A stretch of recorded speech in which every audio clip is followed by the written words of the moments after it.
And we're live.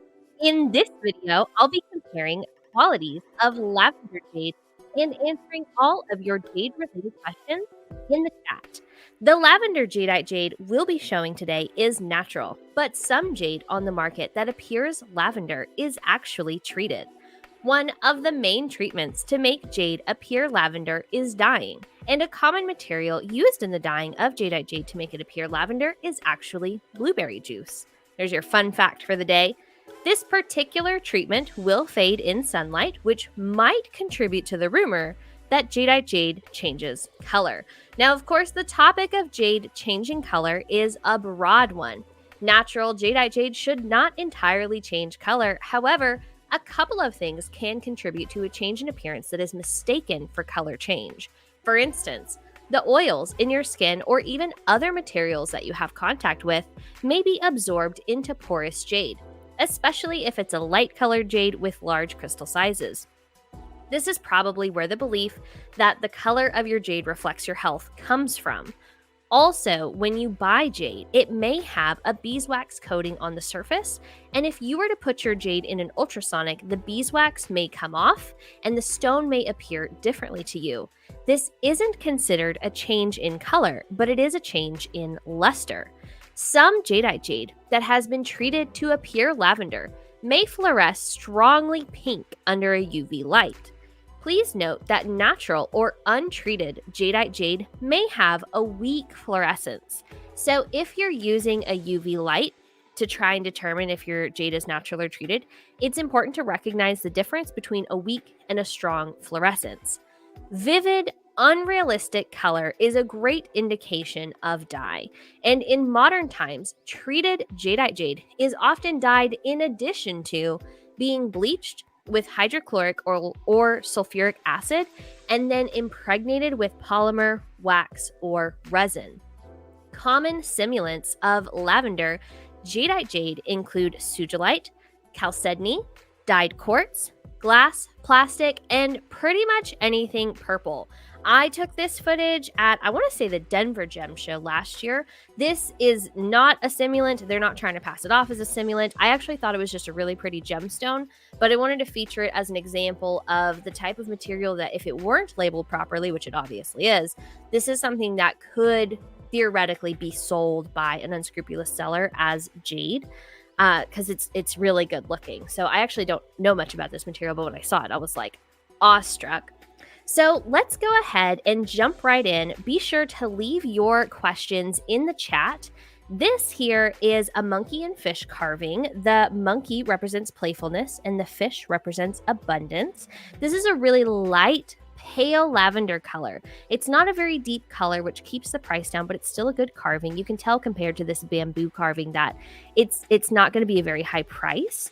So this particular carving, because of that lighter color, just to kind of give you an idea of value, is around $360 if purchased in a jewelry store.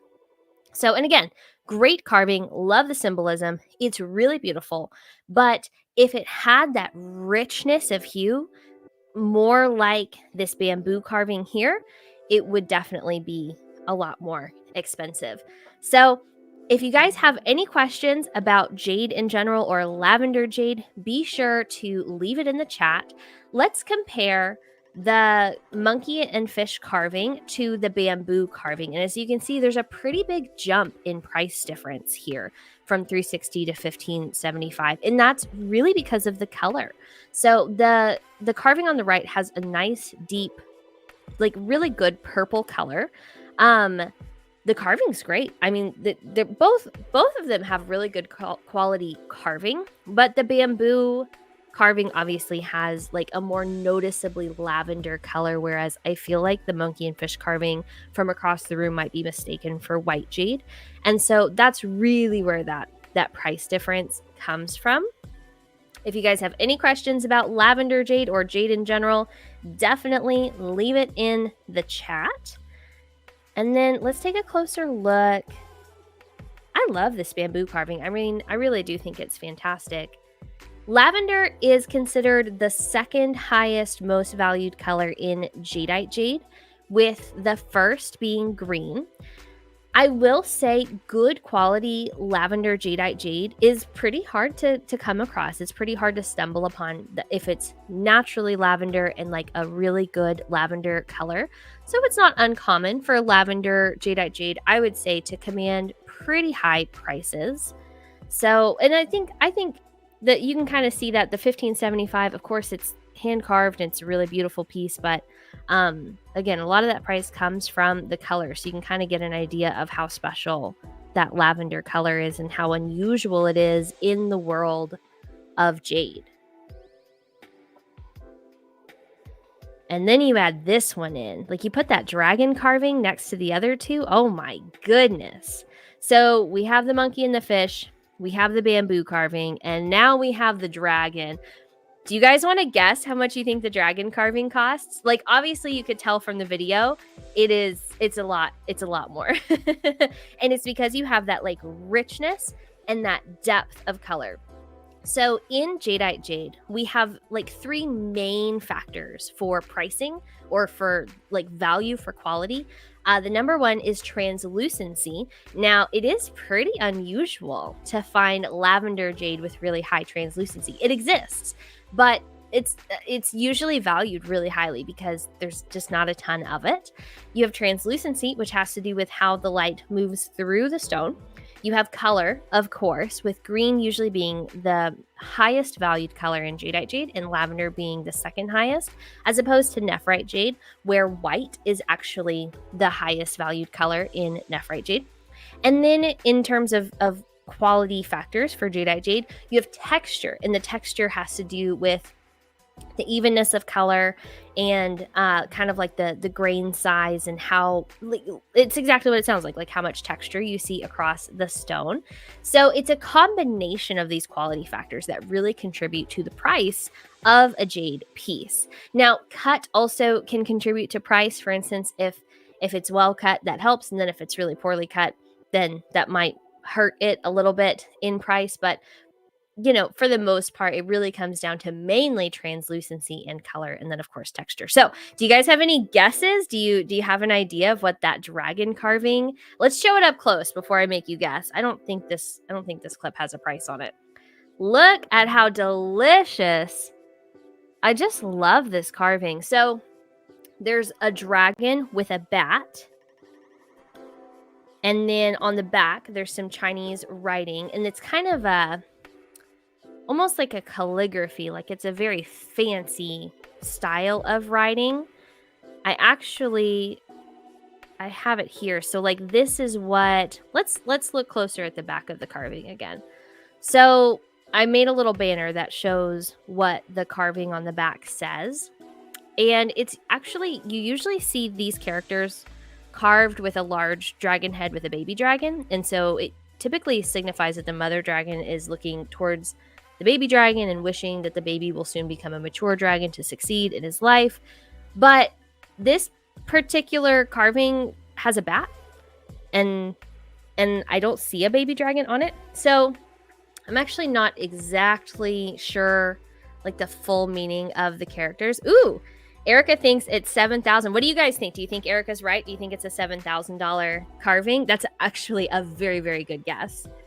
But I'll give you a hint. That is low. It is actually priced higher.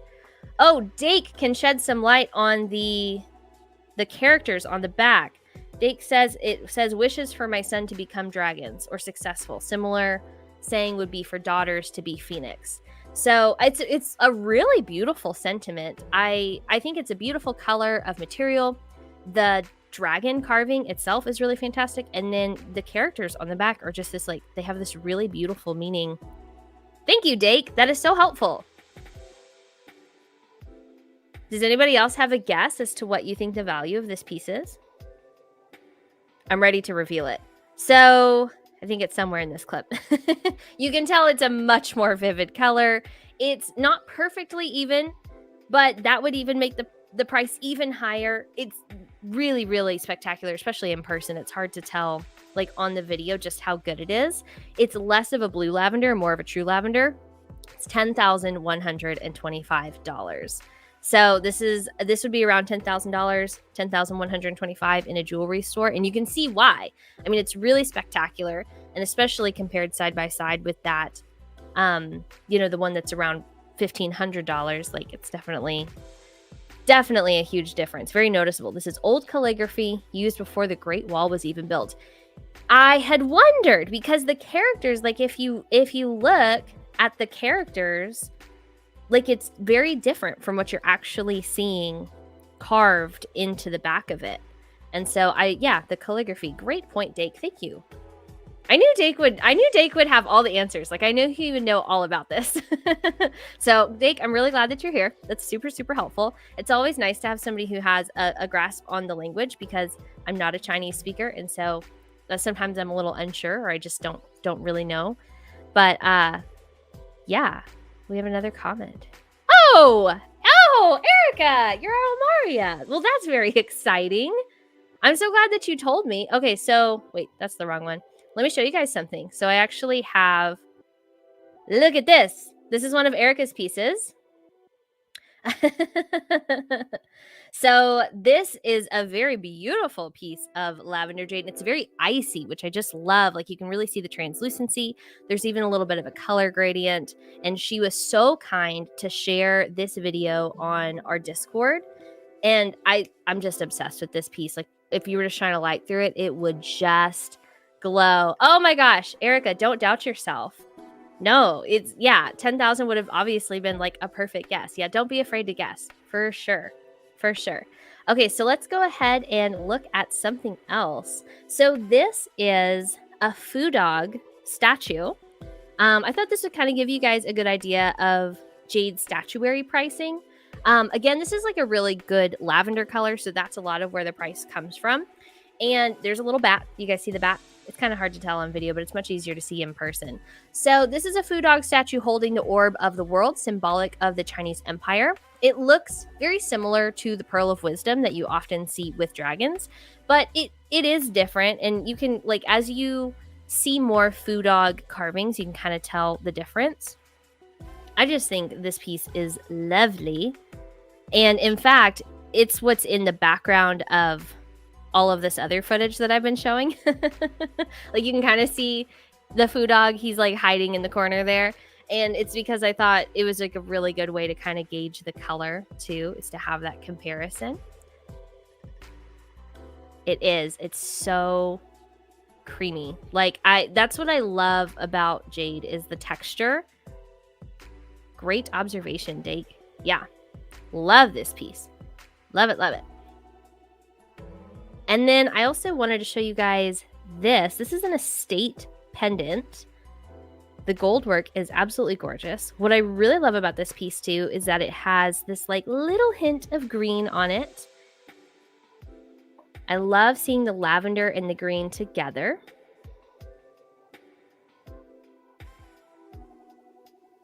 So this one's $870. So it's more than the first carving that we looked at. And part of that is the gold. You have to keep in mind too that like gold will definitely contribute to the price if a carving is mounted.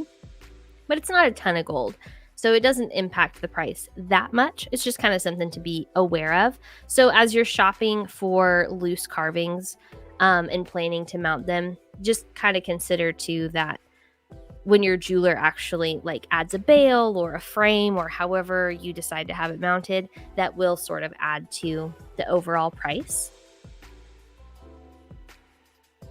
So I was doing some research about lavender jade before this video, and I found out that the most expensive piece of lavender jadeite jade ever sold at auction was in Hong Kong in 2018, and it sold for over $2.7 million. It was a strand of graduated matched color lavender jade beads, super icy and translucent, which is so like just unreal because I see so much lavender jade. I very rarely see like icy lavender jade, especially when it's like truly even in color and translucent. It really is special. And so I think, how much was the Barbara Hutton necklace? Does anybody in the comments remember how much the Barbara Hutton necklace sold for? So that was the imperial green strand with the ruby clasp. And part of the reason that it sold for as much as it did was because it had provenance, because it was owned by Barbara Hutton. Was it 26 million? Did I make that up? Somebody should fact check me. And then, like, I feel like a couple times a year we'll see auctions where big imperial green jade pieces sell for multi-millions. Like Christie's sold a $3 million bangle at auction already this year. But when you see lavender jade at auction, it's extra, extra special because I feel like we see it a lot less. Let's go ahead and move on to this lavender ring featuring a beautiful ruby in the center. This is set in 18 karat. You can kind of see part of the price on this one is coming from the ruby and the gold as well. But this really is a good color of lavender jade. And like, this is the type of piece that you could definitely wear every day. There's a comment. Oh, Mason K. Jade has joined the chat. Now, this is very exciting. $27.4 million for the Barbara Hutton necklace. Thank you, Chris. That is very exciting. Oh my gosh, where did you come from? I didn't even know you're here. Everybody say hey to Chris Mason from Mason K. Jade. This is so exciting. Oh my goodness. I'm so happy. Fabulous. Fabulous. Fabulous. And then I also wanted to show, look at this stone. I'm just obsessed. And you guys, I'm going to start running out of footage soon, so you need to start asking questions about jade and lavender jade so that I can answer them. So this is a gourd. It's a loose stone. How fabulous is that color? I mean, it's really a good purple. That one has a good translucency on it, really even texture as well. Jeff's here too. Well, happy day. Jeff and Chris Mason from Mason K. Jade are both here. So just so you guys know, Jeff and Chris Mason are the owners of Mason K. Jade, the leading supplier of natural jadeite jade in the U.S. since 1976. Jeff is a graduate gemologist. He does all kinds of jade testing to guarantee that every piece that Mason K sells is natural and untreated. But also he offers testing services to the public. So if you have a piece of jade and you're wondering if it's natural or treated, you can actually send it in to Mason K and Jeff can test it and tell you. And then Chris is an incredible jade jewelry designer who's been featured a ton on the channel. So you should definitely check out videos of her because we do these like really fun interviews where we look at all kinds of pieces. And I'm not going to lie, like Chris and I are a lot of fun. Like we're precious. It's great. Dake says that there's a piece of lavender. What? Get out of town. Where? I need more information. I would like to know more about this. Dake says there's a piece of lavender, a cab that's worth $83 million in US dollars. Oh my gosh, that is just crazy. The star of, I don't know how to pronounce that. Zhao Yi? That's very exciting. I'm very excited to know this. I love when people appreciate lavender jade. So in the case of green jadeite jade, the color is caused by either chromium or iron. When you have ice jade, which is colorless and translucent, has like basically no coloring. Like it doesn't have like chromium or iron or anything like that. Like it's pure essentially, where it doesn't have anything that's going to cause that color. Lavender is like a big mystery. And so it's actually kind of like controversial, a little bit complex, but lavender jade, typically the color comes from manganese, but there has been lavender jade discovered in Japan that is actually colored by titanium. What's up with that? Pretty wild. Pretty crazy. And then there's also Guatemalan lilac jade, which is different from the Burmese lavender jade. And it's still the same chemically. I shouldn't have said it's different. It's not different. It's the same chemically. It does look a little bit different. So typically with the lilac jade from Guatemala, you get kind of that like mottled, like white and lavender swirl.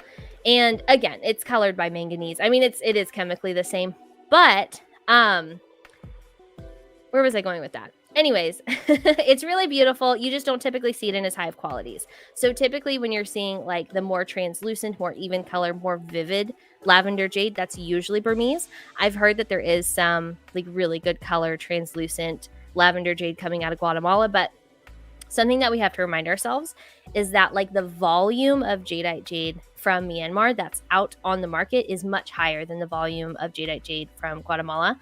So sometimes it's a little hard to generalize for that reason, because we've seen a lot more Burmese jadeite jade and less Guatemalan jadeite jade. And so while we do typically see Guatemalan lilac that looks like this, it's not always going to look exactly like that. And something I wanted to mention about the name lilac. So we use lavender in the American trade to refer to light purple. We don't typically refer to jadeite jade as purple because like purple sort of implies that it's this bright, vivid color, and that's extremely unusual and highly, highly, highly valued. Like a tiny cab that's truly purple, if you can even find one or come across one, which is like unheard of, is going to be tens of thousands of dollars if it's truly purple, natural lavender jadeite jade. So anyways, we try not to say purple because lavender is a more accurate description of that color. And a lot of sellers who are selling treated jade to look lavender, they're making it look really purple. So when you see that vivid color, it's a little bit of a red flag. And especially if the price is low, it's definitely a red flag. Like there's definitely something up. The term lilac is something that's used in Guatemala. And so it's not that lilac and lavender jade are different colors. It's different color terminology because of the difference in language. So that's what that is. Ooh, the comments are filling up. Let's see. Dake says that GIA has a great article about the $83 million. I'm so excited about this. How did I not find this in my research? Oh my gosh. It's because I was looking in books. I should have been looking online. Because books always have like a little bit older information and online always has updated information. I love it. I love learning about jade. I love expensive jade. I love high quality jade. Something that Erica posted in the Discord, which like really blew my mind, was this lavender nephrite. So it's called smoky lavender or smoky purple, and it's literally this color. It's called Hertian jade, which is like sort of an encompassing term for nephrite jade. And I was just really shocked to see it in that kind of purpley color. It's different. It's definitely different from lavender jadeite jade, but what a crazy find. I mean, I'm still like, my mind is still kind of blown. I mean, I just can't believe it. So guys, what questions do we have about jade, about the colors of jade, about lavender jade, about pricing? We have Mason K here, so if you have any questions, you can ask them and they can answer it. See, Jeff, Chris, I'm putting you on the spot. I think what's really interesting about lavender jade is that so many people don't even know it exists. And one of my favorite things when we show lavender jade is when customers see it and they're like, I didn't know jade came in that color. And it's because you think of green when you think of jade, but jade actually comes in a wide range of colors: green, lavender, ice, red, yellow, gray, solid white. I mean, like there's this huge range. And then you have all the different translucencies. And especially when you get into like bigger pieces and carvings and you can see like all the different textures and like color mixing, it's like the world of jade is just huge. I absolutely love it. And so I think it's important to know that lavender jade is a natural color of jade, but treated jade is highly prevalent on the market. Definitely beware, be warned that a lot of the lavender jade that's out there, especially like if I always say if it seems too good to be true, it probably is. So a lot of these pieces that are selling as natural lavender jade, honestly, they're not. They're treated or there's some kind of simulant, and it's really best to shop with a seller that offers a guarantee. Shop with a seller that has tested it, like Mason K, and they can guarantee that there's no treatment and that it is totally natural. All right, Jake talking about the smoky. Let's show the smoky purple again. Mostly from Qinghai. Ooh, I happen to have a new piece from Qinghai, which I'm very excited about. I love it very much. I'm kind of obsessed with it. It's a white dragon carving. I love it. So I'm really into Qinghai right now. I'm all about it. see the other comments. Watched by my colleague browsing jade. Okay, so guys, I don't know what's been happening lately, but I've just been running into people wearing jade. Like, does it feel to you like more people are shopping for jade, or is it just me? Because like I'll be at the gym, or I'll be at Walmart, or I'll be out and about, and I definitely feel like I'm seeing more people in public wearing jade, and then also like I'm seeing more people on television wearing jade as well. So I definitely think it's growing in popularity. Steven just bought some beautiful jade in Guatemala. Did you go to Guatemala and buy jade? I would love to know more about this. I think that's fantastic. I wish I had more examples of the Guatemalan lilac jade, but I really don't. And it's been hard for me to come across like really high quality Guatemalan lilac, but I know it exists and I know that it's out there.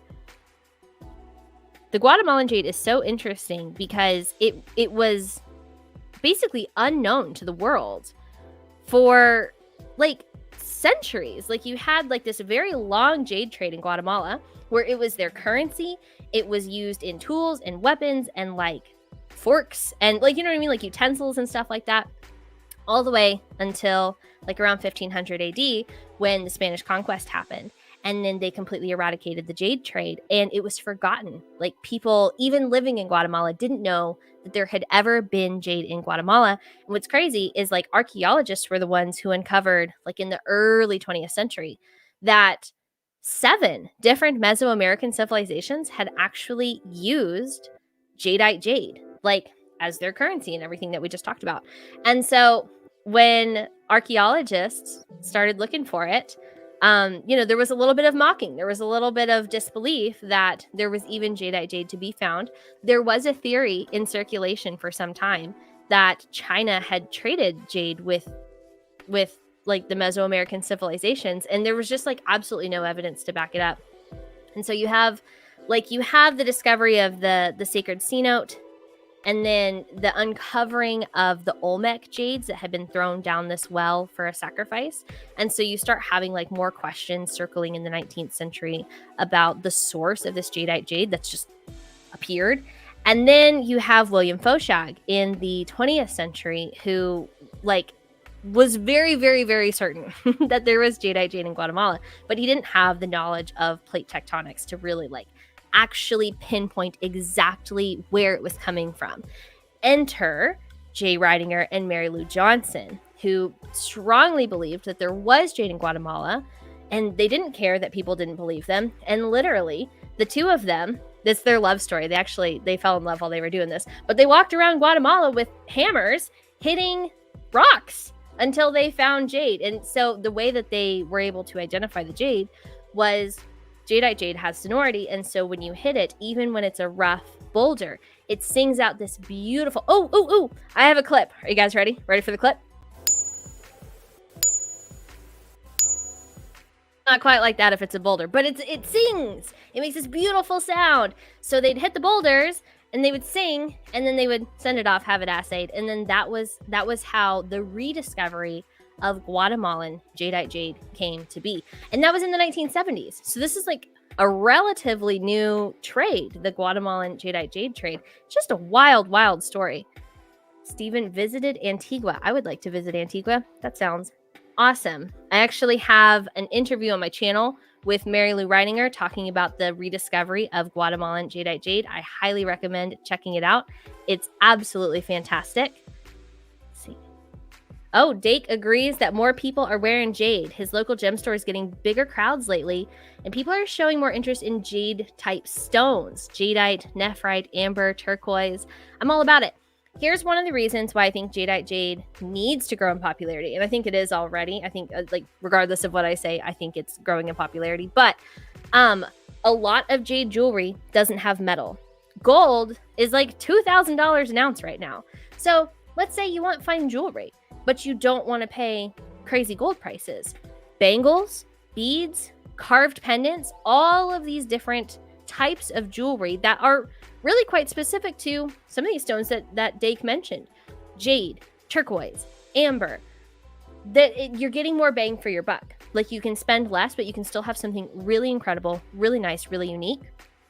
And jade has it has this allure because of the toughness, I think, because of the durability, but it also has a culture and a history that surrounds it. And when you discover jade, there's like this whole world of jewelry that you're opening yourself up to that doesn't necessarily exist for other gemstones. And we jade geeks get really excited over like the sources and the colors and the carvings and the meanings. And I don't know, it's just more fun. It feels like you're constantly uncovering and learning new things.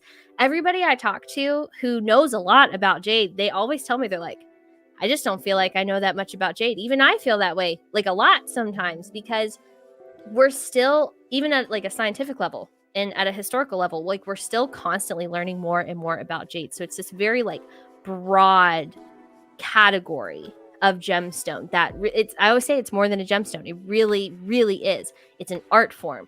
It's like a piece of history. It's just incredible. I'm not at all surprised that more people are shopping for jade.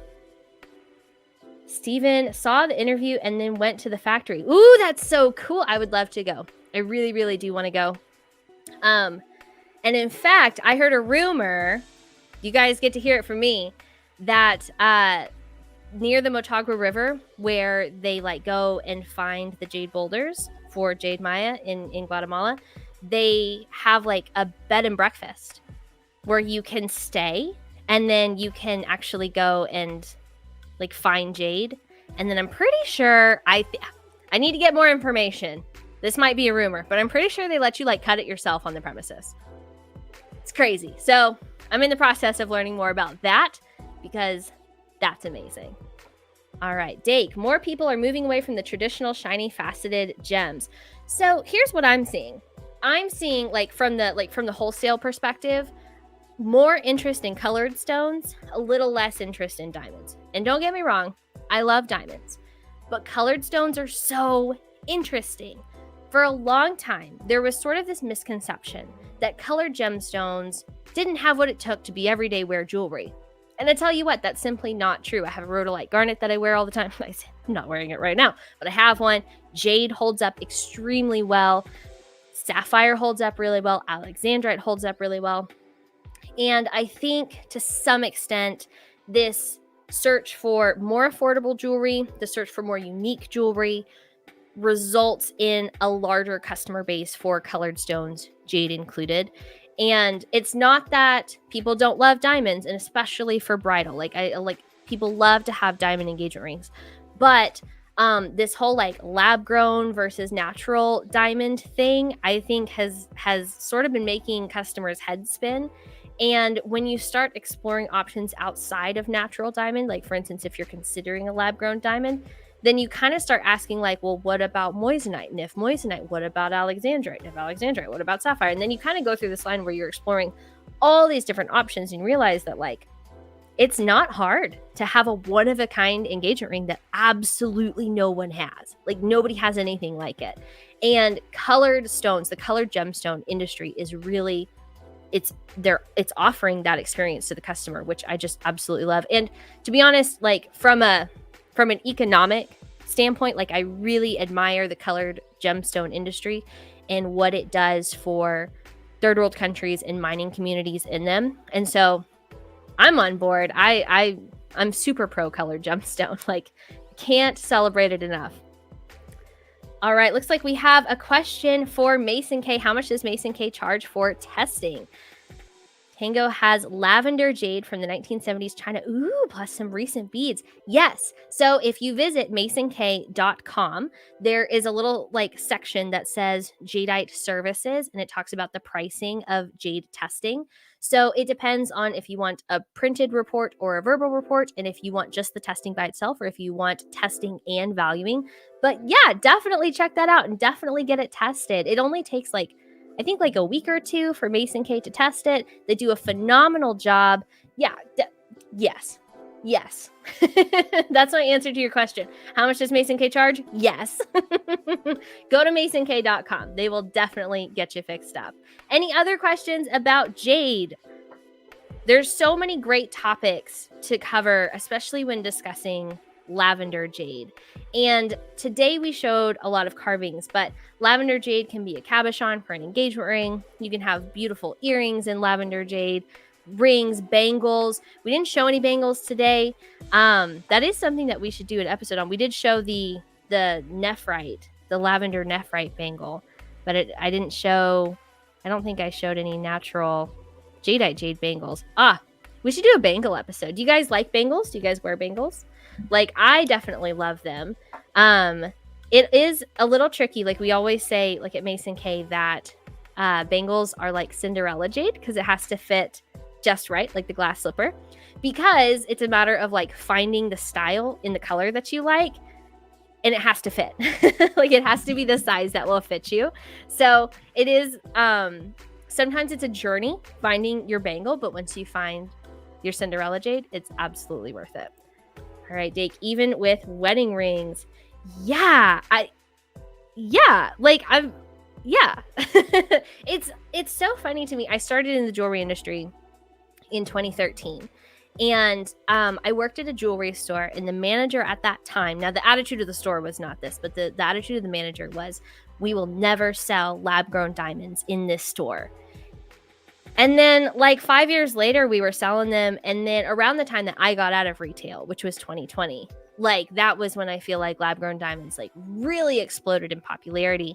And to be honest, a lot of the reason that lab-grown diamonds, I think, have sort of like blown up is because price, but also there's kind of this rumor that it's more ethical.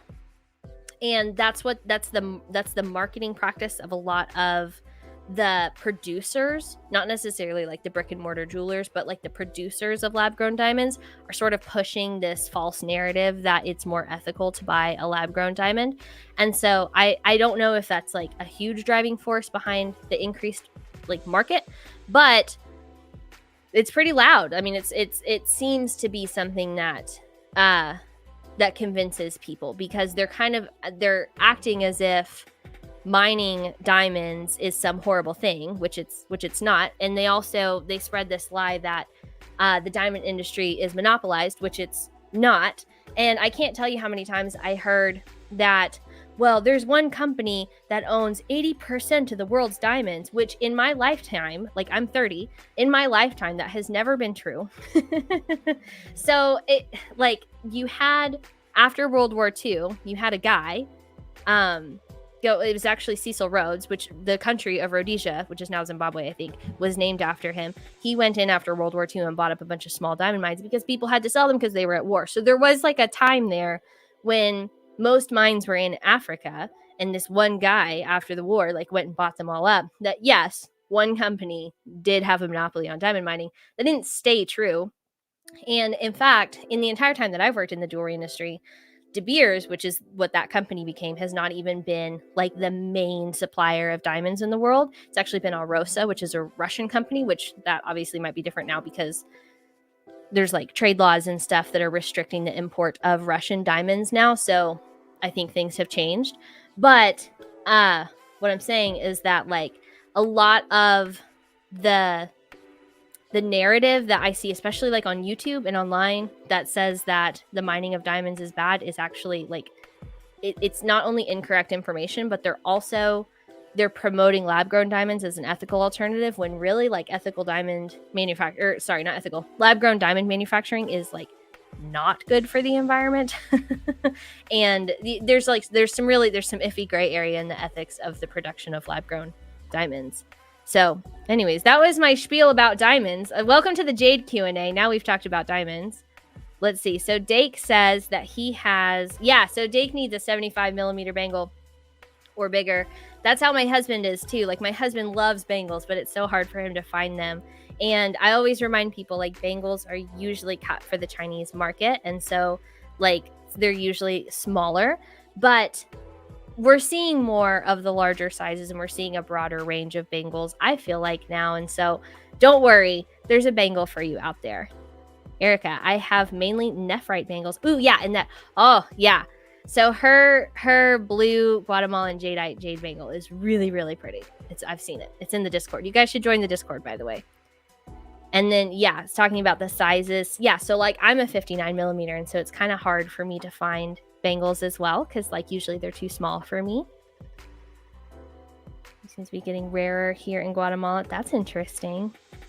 Got a large carved piece about 15 years ago. I wonder why. I wonder if it's more rare, or if it's getting more expensive, or if it's getting sold to China. Like, I've got questions about this. This is very interesting. Michael says that he loves the white and lilac Guatemalan jade. And then Dake says that the most common bangle size for the Chinese market is the 56 to 58 millimeter. Very interesting. Yeah, and I've seen them like smaller than that, and I've seen them larger than that. Like, there's like a pretty wide range. It's just a matter of finding the one that you love in the size that you want it to be. So, all right, guys. Well, I think that we've covered everything that we needed to talk about today. I'm going to be live next Tuesday with Matt Harris. We're going to be talking about the dragon and pearl imagery that we see not just in Chinese culture, but especially in jade carvings. So definitely check that out. And in the meantime, join the Discord. The link is in the video description, and you can share your jade collection with the group, and we can talk about all things jade. Erica says, sold some ones to Mason K. Oh, that's awesome. Yeah, that's another thing. Oh, yeah, I should mention that. So also, if you have a piece of jade that you want to sell, you can offer it to Mason K. And of course, they might not want it. You never know. But if they do want it, right, then you guys can work something out. So if you're wanting pieces tested, valued for appraisals, or if you're wanting to sell jade, you should definitely visit masonk.com. Hertian. What does Hertian mean? Daria, hi. So this is like such a broad concept, because you have like true Hertian jade from like the Hotan River in Xinjiang. Is that how you say it? And so like you would think that Hertian jade comes from that place. However, that's not always the case, because the Chinese government says, well, any nephrite jade can be called Hertian jade. So it is. Like you can, like it could be from Russia, and they'll sell it as Hertian jade. Now, it seems confusing, and you might say, but Jordan, they might sell, Russian jade for a higher price saying that it's Hertian. Yeah, they might. But I will say, like, typically, like if you're working with a trustworthy seller, if it is from like the White River, like the White Jade River, and it's being called Hertian jade, like they'll put the location on it. So like they would say like Hertian jade Xinjiang. And so that way you kind of know, like, I think if someone is selling Hertian jade and that's what they're calling it, you might ask what the origin is if you're not exactly sure, because the term is not origin specific, even though it sounds like it is. But it should always refer to nephrite jade, unless the seller is lying, which they do that. Steven says, come to Guatemala. Yes, I would love to. I think I will. I would love to come to Guatemala. That sounds great. I want to go to the Motagua River and hit jade with hammers. That's what I want to do. I'm sure the rest of the country is beautiful, and I'm sure there's other things to do. And I bet the food is great. But I'll be honest, like if I go, I think I'm going to go to the, what's it called? The Hacienda Santiago. And I think I'm going to hit boulders with a hammer. So, all right, guys, thanks for joining me again on your Tuesday night. I hope you have a wonderful evening, and I'll be here again next week. Bye.